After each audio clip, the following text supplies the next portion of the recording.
Friends, welcome back to Mazhathulli Creations. ഈ channel നിങ്ങൾക്ക് ഇഷ്ടമായാൽ ലൈക്ക് ചെയ്ത് സപ്പോർട്ട് ചെയ്യാൻ മറക്കല്ലേ. കല്യാണി തന്നെ വിട്ടു പോകുമെന്നുള്ള ഒരു ടെൻഷനിൽ തന്നെയായിരുന്നു ഹരി. ഈ സമയത്താണ് കാര്യം അറിയാൻ വേണ്ടി നിത്യ ഹരിയോട് ഇങ്ങനെ സംസാരിച്ചു കൊണ്ടേയിരിക്കുന്നത്. നിത്യയോട് പോലും ഹരി പൊട്ടിത്തെറിക്കുന്നു. പോകുന്ന വഴിയിൽ ഹരി വളരെ ദേഷ്യത്തോടെ തന്നെ നിത്യയോട് സംസാരിക്കുകയാണ്. എന്താണ് തനിക്ക് അറിയേണ്ടത്? അല്ലെങ്കിലും ചേർത്ത് നിർത്തിയവരൊന്നും കൂടെ നിൽക്കില്ലല്ലോ എന്ന് ഹരി സങ്കടത്തോടെയും ദേഷ്യത്തോടെയും ഒക്കെ പറയുന്നുണ്ട്. ഒന്നും മനസ്സിലാകാതെ കാര്യം തിരക്കുകയാണ് നിത്യ. ഹരി, എന്തൊക്കെയായി പറയുന്നത്? നമ്മൾ ഒന്നിച്ചല്ലേ വന്നത്? ഒന്നിച്ചല്ലേ ചടങ്ങിൽ പങ്കെടുത്തതും? അല്ലെങ്കിലും നാളെ നിർണായകമായ ഒരു ചടങ്ങിൽ പങ്കെടുക്കാൻ പോവല്ലേ? എന്നിട്ട് ഹരി, എന്നിങ്ങനെ കൺഫ്യൂഷൻ ആക്കാതെ. അവിടെ ആൾക്കൂട്ടത്തിനിടയിൽ എന്തെങ്കിലും സംഭവിച്ചതാണെങ്കിൽ അത് എന്നോട് തുറന്ന് പറയുക. ഫംഗ്ഷൻ കഴിഞ്ഞപ്പോ എന്നെ ഒരാൾ മാറ്റി നിർത്തി സംസാരിക്കുന്നത് താൻ കണ്ടില്ലേ? കണ്ടു, നിങ്ങൾ കുറെ നേരം സംസാരിച്ചല്ലോ. ആരാത് എന്ന് നിത്യ ചോദിക്കുന്നു. അതാണ് വിപിൻ, വീണയെ സ്നേഹിച്ചിരുന്ന ആള്, കല്യാണിയുടെ അച്ഛൻ. ഇത് കേട്ട് നിത്യ പറയുന്നു, അല്ല, അയാൾ എന്തിനാ ഹരിയെ കാണാൻ വന്നത്?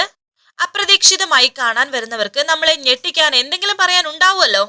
വീണയും വിപിനും ഒന്നിച്ച് ജീവിക്കാൻ തീരുമാനിച്ചു. ആ കാര്യം പറയാന് അവൻ വന്നത്. അത് നന്നായി, അവര് തന്നെയല്ലേ ഒന്നിക്കേണ്ടത്. വീണ അങ്ങനെ ഒരു തീരുമാനം എടുത്തെങ്കിൽ അത് നല്ല കാര്യമെന്നേ ഞാൻ പറയൂ എന്ന് നിത്യ പറയുമ്പോൾ ഹരി പറയുന്നുണ്ട്, പക്ഷേ എനിക്കെങ്ങനെ പറയാൻ കഴിയില്ല. വീണയെ സ്വീകരിക്കാനുള്ള സന്മനസ് പറയാനല്ല അവൻ വന്നത്. അവരൊന്നിച്ച് ജീവിക്കുമ്പോൾ കല്യാണിയെ തിരിച്ചു കൊടുക്കണമെന്ന് പറയാനാണ് വന്നത്. കുഞ്ഞിന്റെ അച്ഛനും അമ്മയുമാണ് ഞങ്ങള് ചോദിച്ചാൽ കുഞ്ഞിനെ പിടിച്ചു വെക്കാൻ നിങ്ങൾക്ക് എന്താണ് അവകാശം എന്ന് അവൻ എന്റെ മുഖത്ത് നോക്കി ചോദിച്ചു. എനിക്ക് അവകാശമില്ലേ? എന്റെ മോളുടെ കാര്യത്തിൽ എനിക്ക് അവകാശമില്ലേ? ആ കുഞ്ഞിന്റെ കാര്യത്തിൽ ഇവരാരെങ്കിലും വേദനിച്ചിട്ടുണ്ടോ? കല്യാണിയെ ഇവരാരെങ്കിലും നോക്കിയിട്ടുണ്ടോ? അവള് കരഞ്ഞപ്പോഴും ചിരിച്ചപ്പോഴും ഒക്കെ ഞാനല്ലായിരുന്നോ കൂടെ? എന്നിട്ട് അവകാശവാദം പറഞ്ഞുകൊണ്ട് വന്നിരിക്കുകയാണ്. കൊള്ളാം, അവരെ തിരഞ്ഞെടുത്ത സ്ഥലം കൊള്ളാം. ഞാൻ ജീവിതത്തിൽ സന്തോഷിക്കുന്ന ഒരു മുഹൂർത്തം, അത് പറഞ്ഞു കൊടുത്തതും അവളാണ്, ആ വീണ. കാരണം ഹരിയുടെ മുഖത്ത് ഒരു ചിരി ഉണ്ടാകരുത് എന്ന് അവള് പണ്ടേ തീരുമാനിച്ച കാര്യമാണല്ലോ. നിത്യ പറയുന്നു, ഹരി, കാര്യം ഗൗരവമുള്ളതാണ്. പക്ഷേ കല്യാണി വേണമെന്നുള്ള കാര്യം അവര് പറഞ്ഞത് ഇന്നോ ഇന്നലെയോ അല്ലല്ലോ. ഹരിക്ക് പറയാനുള്ളത് ഹരി വ്യക്തമായി പറഞ്ഞിട്ടുണ്ടല്ലോ. ഇത് അങ്ങനെയല്ല, നിയമത്തിന്റെ ഭാഷയാണ് അവർക്ക്, നിയമത്തിന്റെ പിടിവാശി. ഈ ചോദ്യം എന്തായാലും നമ്മൾ ഫേസ് ചെയ്യേണ്ടതാണ്. നമ്മൾ തകർന്നു പോയാൽ നമ്മളെ ദ്രോഹിച്ചവർ ചിരിക്കത്തേ ഉള്ളൂ. കല്യാണെ വിട്ടുകൊടുക്കില്ല എന്നൊരു തീരുമാനം മനസ്സിലുണ്ടല്ലോ. നമുക്ക് അതിൽ ഉറച്ചു നിൽക്കാം. ഹരി, ഒന്ന് റിലാക്സ് ചെയ്യ്. എന്റെ മോളുടെ കാര്യത്തിൽ എനിക്ക് ആ ശാന്തത കിട്ടുന്നില്ല. എന്ത് ചെയ്യാനാ? താനുമല്ലാതെ സന്തോഷിച്ച ഒരു ദിവസം തന്റെ മനസ്സ് വിഷമിച്ചു എന്നൊക്കെ ഹരി പറയുമ്പോൾ ഹരിയുടെ കയ്യിൽ പിടിച്ച് നിത്യ പറയുന്നുണ്ട്, കല്യാണിയുടെ കാര്യം ഹരിക്ക് എത്രയും വലുതാണോ അത്രയും തന്നെയാണ് എനിക്കും. പേടിക്കണ്ട ഹരി, അങ്ങനെ ഒരു കാര്യം കൊണ്ട് നമ്മളെ തകർക്കാൻ കഴിയില്ല. ഹരി, കല്യാണി എന്നും നമ്മുടെ കൂടെ ഉണ്ടാവും എന്നൊക്കെ പറഞ്ഞ് നിത്യ ഹരിയെ സമാധാനിപ്പിക്കുന്നുണ്ട്. ഇപ്പോ ഹരിയുടെ മനസ്സ് കുറച്ച് സമാധാനമായി. കാരണം മനസ്സിലുള്ള ആ ഒരു വലിയ പുകച്ചിൽ അത് മറ്റൊരാളോട് ഷെയർ ചെയ്യുമ്പോൾ അല്ലെങ്കിൽ നമ്മുടെ മനസ്സിനൊരു സമാധാനം ആവുമല്ലോ. അതുപോലെ തന്നെയാണ് ഹരിക്കും. തുടർന്ന് രണ്ടുപേരും വീട്ടിലെത്തിയിരിക്കുന്നുണ്ട്. ഹരി നിത്യയോട് പറയുന്നുണ്ട്, വരൂ, അമ്മാവനോട് വിശേഷങ്ങൾ പറഞ്ഞിട്ട് പോകാമെന്ന്. അങ്ങനെ ഹരിക്ക് കിട്ടിയ സമ്മാനവുമായിട്ട് വരുന്നുണ്ട്. കല്യാണി പഠിച്ചുകൊണ്ടിരിക്കുകയായിരുന്നു. കല്യാണി, അപ്പൂപ്പൻ എവിടെയെന്ന് ചോദിക്കുന്നുണ്ട്. അകത്തുണ്ട് എന്ന് കല്യാണിയും പറഞ്ഞു. അച്ഛാ, ഫംഗ്ഷൻ എങ്ങനെയുണ്ടായിരുന്നു? അടിപൊളി ആയിരുന്നോ? ഇതെന്താ ഇത് നോക്കട്ടെ എന്ന് പറഞ്ഞ് കല്യാണി അതൊക്കെ നോക്കുന്നുണ്ട്. ഹരിക്ക് കിട്ടിയ മൊമെന്റും അത് വളരെ സന്തോഷത്തോടെ നോക്കുകയാണ് കല്യാണി. ഹായ്, നല്ല രസമുണ്ട് എന്നൊക്കെ കല്യാണി പറഞ്ഞു. ഇതെന്താ ഇത്, പലകയാണോ എന്ന് അമ്മ അവൻ ചോദിക്കുന്നുണ്ട്. എന്നിട്ട് എങ്ങനെയുണ്ടായിരുന്നോ ചടങ്ങ് എന്ന് സന്തോഷത്തോടെ അമ്മ അവൻ ചോദിക്കുമ്പോൾ ഹരിയും സന്തോഷത്തോടെ തന്നെ പറയുന്നുണ്ട്, എന്റെ അമ്മാവ, ഒന്നും പറയണ്ട, എല്ലാവരും നല്ല അഭിപ്രായമായിരുന്നു. ചിലര് ചേർത്ത് പിടിച്ച് പൊട്ടിക്കരഞ്ഞു. ഹരി അവിടുന്ന് പോന്നതിന്റെ നഷ്ടം അവരുടെ മുഖത്ത് കാണാമായിരുന്നു അമ്മാവ എന്നെ നിത്യ. നമ്മുടെ വായനശാലയിൽ 1ാമത്തെ പുസ്തകമായിട്ടാണ് എന്റെ പുസ്തകം വെച്ചിരിക്കുന്നത്. ഒരിക്കലും പ്രതീക്ഷിക്കാത്ത ഒരു നേട്ടമാണെന്ന് ഹരി. ഇവളിവിടുന്ന് കയറ് പൊട്ടിക്കായിരുന്നു. അങ്ങോട്ട് പോകണം എന്ന് പറഞ്ഞ്. വീണ പറയുന്നു, നുണയാണ്, അപ്പൂപ്പന എന്നോട് പറഞ്ഞത് പോകാൻ പറ്റിയില്ലല്ലോ എന്ന്. അപ്പൂപ്പന ഒന്ന് ചമ്മി. അമ്മാവനോട് ഞാൻ പറഞ്ഞതല്ലേ നമുക്ക് എല്ലാവർക്കും ഒരുമിച്ച് പോവാന്ന്. നീ പറഞ്ഞത് ശരിയാണ്, ഞാൻ വരാതിരുന്നതിന് ഒരു കാരണമുണ്ട്.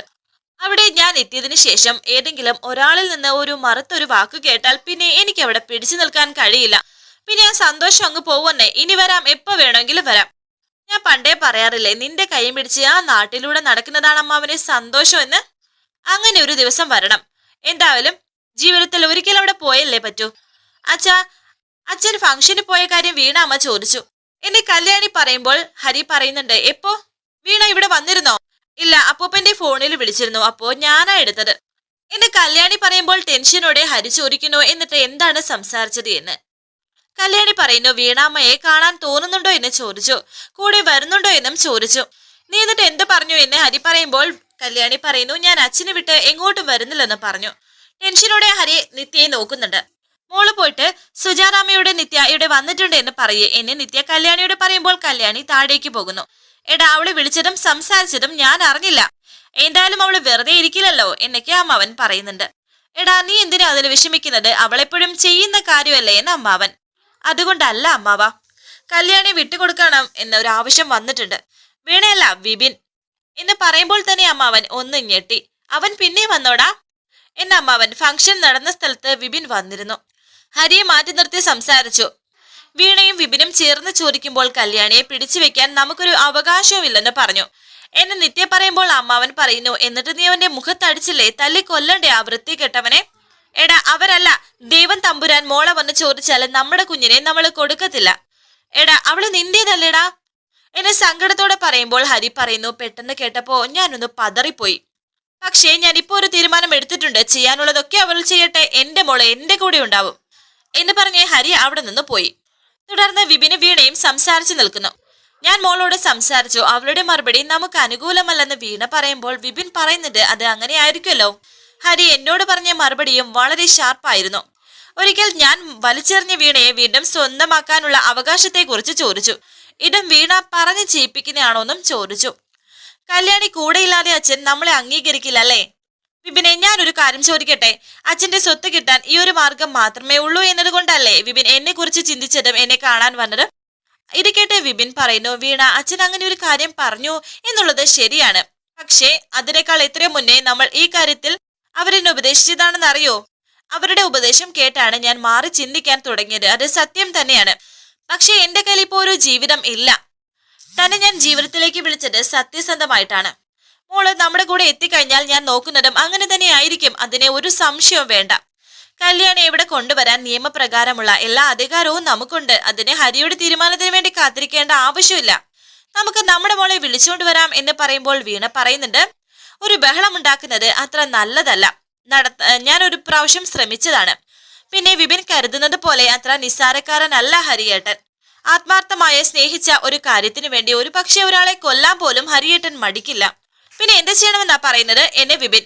എനിക്ക് വിപിനൊപ്പം ജീവിക്കണം, എന്റെ സ്വപ്നങ്ങൾ സാധ്യമാക്കണം. നമുക്കൊരു മാർഗം കണ്ടുപിടിക്കാം, അതിനുവേണ്ടി ഗൗരവമായി ആരോടെങ്കിലും സംസാരിക്കുകയും ചെയ്യാം എന്ന് വീണ പറയുന്നുണ്ട്. വിപിനും അതിനെപ്പറ്റി ആലോചിക്കുന്നു. ശേഷം കാണിക്കുന്നത് മനുവിന്റെ വീട്ടിൽ. മനുവിന്റെ അച്ഛൻ ചെടിക്ക് വെള്ളം ഒഴിച്ചുകൊണ്ടിരിക്കുമ്പോൾ ജോലി അച്ഛന്റെ അരികിലേക്ക് വന്നു. എന്താ മോളെ എന്ന് ചോദിക്കുന്നു. അച്ഛാ, അമ്മ ഇപ്പോഴും എന്നെ വിളിച്ചിരുന്നു, നമ്മൾ എപ്പോഴാണ് വിവാഹത്തിന് ചെല്ലുന്നത് എന്ന് ചോദിച്ചു. മനു എന്തായാലും കുറച്ചു കഴിഞ്ഞ് വിളിക്കുമല്ലോ, എന്നിട്ട് അവനോടൊന്ന് ചോദിച്ചിട്ട് എന്ന് അച്ഛൻ പറയുമ്പോൾ മനുവിന്റെ അമ്മ അവിടേക്ക് വന്നു. അവനോട് ചോദിച്ചിട്ട് എന്ത് ചെയ്യാനാ, അവനോട് ചോദിക്കുവൊന്നും വേണ്ട. അതെന്താ താൻ അങ്ങനെ പറയുന്നത് എന്ന് അച്ഛൻ പറയുമ്പോൾ അമ്മ പറയുന്നുണ്ട് അവൻ ഈ സമയത്ത് ഇവിടെ ഇല്ലാത്തത് നന്നായെന്നാ ഞാൻ കരുതുന്നത്. അവന്റെ പൊസിഷൻ എന്താ, എന്ത് കണക്കിനാ അവൻ ഈ കല്യാണത്തിന്റെ മുന്നിൽ പോയി നിൽക്കുന്നത്? ആ കല്യാണം കഴിക്കുന്ന ഒരുത്തനില്ലേ, അവന്റെ വിവാഹമോചനം നടന്നിട്ടുണ്ടോ? അത് പോട്ടെ, നിത്യയുടെ വിവാഹമോചനം നടന്നിട്ടുണ്ടോ? അതോ ഇല്ല എന്ന് പറഞ്ഞാൽ നിയമപ്രകാരം മറ്റൊരുത്തന്റെ ഭാര്യയായ ഒരു പെണ്ണ് വേറൊരുത്തിയുടെ ഭർത്താവുമായിട്ട് ഒരു കല്യാണം നടത്തുന്നു. ഈ സബ് കളക്ടർ എന്ന് പറഞ്ഞാൽ ഭരണഘടനാപരമായ ഒരു പദവിയാണ്. ആ ആൾക്കാരെ തോന്നുന്നത് പോലെ കല്യാണം കഴിച്ചാൽ നാളെ നിയമപരമായി ഒരു ചോദ്യം വന്നാൽ കല്യാണം കഴിക്കുന്നവരോടല്ല ചോദിക്കുന്നത്, മനുവിനോടാണ്. ഉത്തരം പറയേണ്ടത് എന്റെ മകനാണ്. ഇത്രയ്ക്ക് വളഞ്ഞു ചിന്തിക്കേണ്ട കാര്യമുണ്ടോ എന്ന് അച്ഛൻ ചോദിക്കുമ്പോൾ അമ്മ പറയുന്നുണ്ട് ഉണ്ട്, എന്റെ മോന്റെ അന്തസ് എനിക്ക് വലുതല്ലേ. മോളെ സുജാത വിളിക്കുമ്പോൾ പറയാനുള്ള കാര്യം വ്യക്തമായിട്ട് ഞാൻ പറഞ്ഞോളാം. പിന്നെ വീട്ടുകാരെല്ലാവരും കൂടി ഒരു കാര്യം നടത്തുമ്പോൾ നിനക്ക് പോകണമെങ്കിൽ നീ പൊയ്ക്കോളൂ. അതിന് ഇവിടെ ആർക്കും ഒരു എതിർപ്പുമില്ല. അത് ശരിയല്ല, നമ്മളും പങ്കെടുക്കണമെന്ന് അച്ഛൻ പറയുമ്പോൾ അമ്മ പറയുന്നു നമ്മൾ പങ്കെടുക്കുന്നില്ല.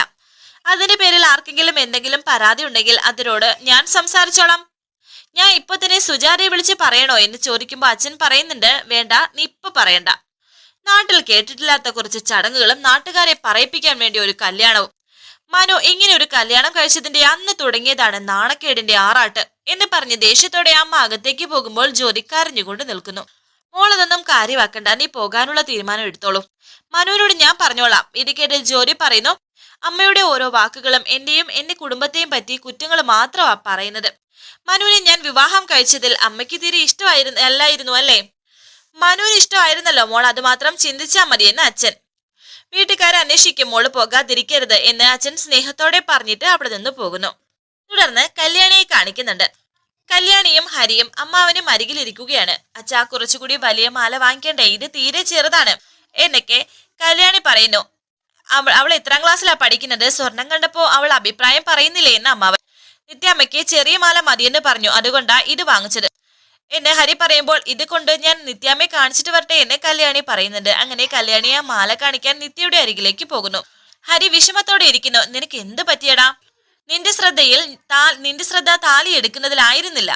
ജീവിതത്തിൽ ഏറ്റവും അധികം സന്തോഷിക്കേണ്ട നിമിഷങ്ങളാണ്. പക്ഷെ അവളെ കുറിച്ച് ആലോചിക്കുമ്പോ എന്ന് ഹരി. ഇതാ നിന്റെ കുഴപ്പം, നിന്നോട് വന്ന് സംസാരിച്ചത് ആരാടാ? ഏതോ ഒരുത്തൻ. അങ്ങനെ നമ്മൾ അവനെ കണ്ടിട്ടുള്ളൂ. ഇവളെ നിന്റെ നെഞ്ചിൽ കിടന്നുറങ്ങിയ ആളാണ്. ഇവളെ അങ്ങനെ എടുത്തോണ്ട് പോകാനുള്ള ഒരു യോഗ്യതയും ഇല്ല അവന്. അവനിങ്ങ് വരട്ടെ. എടാ, നമ്മൾ എത്ര അലഞ്ഞു, നമ്മൾ എത്ര കരഞ്ഞു, അതിനെല്ലാം ഈശ്വരൻ പകരം തന്നില്ലേ? എടാ, ഒന്നുമില്ലെങ്കിലും നമ്മളെ നാട്ടുകാരെ നമ്മൾ ഇരുകൈ നീട്ടി സ്വീകരിച്ചില്ലേ? എടാ, നീ സ്നേഹിച്ച പെണ്ണിനെ നീ സ്വന്തമാക്കാൻ പോവുക. ഇതിന്റെയൊക്കെ അർത്ഥം എന്താടാ? ഇനി നമുക്കൊന്നും നഷ്ടപ്പെടില്ലെന്ന് അല്ലേ? അയ്യയ്യേ, കല്യാണ തലേന്ന് ഒരു മണവാളന്റെ ഇരിപ്പ്, നീ ഇതൊക്കെ കളഞ്ഞിട്ട് ചിരിച്ചേ എനിക്ക് അമ്മാവൻ ഹരിയോട് പറയുന്നു. ഒരു താല്പര്യമില്ലാതെ ഒന്ന് മൂളുകയാണ് ഹരി. നീ ഇപ്പൊ ഓക്കെ അല്ലേ? എനിക്ക് നിന്നോട് വളരെ അത്യാവശ്യമായിട്ട് ഒരു കാര്യം പറയാനുണ്ടായിരുന്നു. നിന്റെ ജീവിതത്തിൽ ഒരു മാറ്റം ഉണ്ടാവാൻ പോവുകയാണല്ലോ. എന്ത് മാറ്റം എന്നെ ഹരി ചോദിക്കുമ്പോ അമ്മാവൻ പറയുന്നു ദേഷ്യത്തോടെ തന്നെ, നിന്റെ കല്യാണം. അതുപോലെ എന്റെ ജീവിതത്തിലും ഞാനൊരു മാറ്റം ഉണ്ടാക്കാൻ പോവുകയാണെന്ന് അമ്മാവൻ. എന്ത് മാറ്റം എന്ന് ടെൻഷനോടെ ഹരി അമ്മാവനോട് ചോദിക്കുമ്പോ അമ്മാവൻ പറയുന്നുണ്ട്, ഞാൻ നിന്റെ അമ്മാവനും ഞാൻ നിന്റെ അനന്തരവനും ആണല്ലോ. നീ എന്റെ അനന്തരവനും ആണല്ലോ. പക്ഷേ നമ്മൾ തമ്മിലുള്ള പ്രായ വ്യത്യാസം ഇത്രയും വേണ്ടെന്നാണ് എന്റെ ഒരു അഭിപ്രായം. സംശയത്തോടെ ഹരി പറയുന്നു, മനസ്സിലായില്ല. അതായത് ഞാൻ എന്റെ പ്രായം ഒന്ന് കുറയ്ക്കാൻ തീരുമാനിച്ചു. എങ്ങനെയെന്ന് ഹരി? നിന്റെ കല്യാണത്തിന് ഞാനൊരു ചെറുപ്പക്കാരനായിട്ട് വരാൻ പോവുകയാണ്. അതിന് നിന്റെ ഒരു സഹായം എനിക്ക് വേണം. നീ എനിക്ക് കറുപ്പിക്കാൻ ഒരു ഡൈ വാങ്ങിച്ചു തരണം. ഇത് കേട്ട് ഹരിക്ക് ദേഷ്യം വരുന്നു. ഡൈ ആവാനുള്ള പ്രായമായി, അപ്പോഴാ ഒരു ഡൈ എന്നെ പറഞ്ഞ് ഹരി തിരിഞ്ഞിരിക്കുന്നു. വീണ്ടും അമ്മാവൻ ഹരിയെ സോപ്പിടുന്നു. എടാ, നീ എനിക്കൊരു ഡൈ വാങ്ങിച്ചു തരാ. ആളുകൾ പറയണം ചേട്ടനും അനിയനും കൂടി പോവുകയാണെന്ന്. ഒരു നട്ടപ്രാന്ത്, ഒന്ന് പോയേ എന്ന് പറഞ്ഞിട്ട് ഹരി ദേഷ്യത്തോടെ എഴുന്നേറ്റ് പോകുന്നു. അവൻ അസൂയ, ഞാൻ എന്തായാലും ചെറുപ്പമാവുന്ന ഒറ്റയ്ക്ക് അമ്മാവൻ ഇരുന്നിങ്ങനെ പറയുന്നുണ്ട്. രാത്രിയായപ്പോൾ സുജാത നിത്യയെ അന്വേഷിക്കുകയാണ്. ശരവണ, നിത്യ എന്ന് പറഞ്ഞ് രണ്ടുപേരെയും ഇങ്ങനെ ടെൻഷനോടെ വിളിക്കുന്നുണ്ട്. നിത്യ എവിടെ എന്ന് ചോദിക്കുന്നു. നിത്യ എവിടേക്ക് വന്നു. മോളെ, നാളെ അമ്പലത്തിൽ കൊണ്ടുപോകാനുള്ള ഡ്രസ്സും സാധനങ്ങളും ഒക്കെ നീ എടുത്തു വെച്ചിട്ടുണ്ടോ എന്ന് ടെൻഷനോടെ ചോദിക്കുന്നു. അതൊക്കെ അമ്മയല്ലേ എടുത്തു വെച്ചത് എന്ന് നിത്യ പറയുമ്പോൾ സുജാത പറയുന്നു, അതെ, പക്ഷെ എന്തെങ്കിലും കുറവുണ്ടോ എന്ന് നീ നോക്കിയോ? ഇനി ആ നേരത്ത് ഓടാൻ നിൽക്കണ്ടല്ലോ. ശരവണ, ക്ഷേത്രത്തിലെ കാര്യങ്ങൾ നീ വൈകുന്നേരം നോക്കിയതല്ലേ? കൃത്യമായിട്ട് തിരുമേനിയോട് പറഞ്ഞിട്ടുണ്ടല്ലോ എന്നൊക്കെ പറയുമ്പോൾ ശരവണൻ പറയുന്നു, പറഞ്ഞമ്മ, എല്ലാം കറക്റ്റായിട്ട് പറഞ്ഞു. രഘുവേട്ടൻ ഒന്ന് വിളിച്ചു നോക്കട്ടെ എന്ന് പറഞ്ഞ് സുജാത രഘുവിനെ വിളിക്കുന്നുണ്ട്. സുജാതയ്ക്കാണ് ഏറ്റവും കൂടുതൽ സന്തോഷം ഈ കല്യാണം നടക്കുന്നതിൽ. വളരെ ഒരു വെപ്രാളത്തിലെ എല്ലാ കാര്യങ്ങളും നോക്കിക്കണ്ട് ചെയ്യുകയാണ് സുജാത. വീണ്ടും വീണ്ടും ഉറപ്പ് വരുത്തുന്നു. പിന്നെ അവിടെ സാധനങ്ങളൊക്കെ വാങ്ങിയോ? മുല്ലപ്പ് വാങ്ങിക്കുമ്പോ കുറച്ചധികം വാങ്ങിച്ചോളൂ എനിക്ക് സുജാത പറയുമ്പോൾ ശരവണനും നിത്യയും പരസ്പരം ഒന്ന് നോക്കി പുഞ്ചിരിയോടെ നിൽക്കുന്നുണ്ട്. വരാനിരിക്കുന്ന പുതുപുത്തൻ എപ്പിസോഡുമായി വീണ്ടും കാണാം. Thank you for watching. Please subscribe, like, share my channel.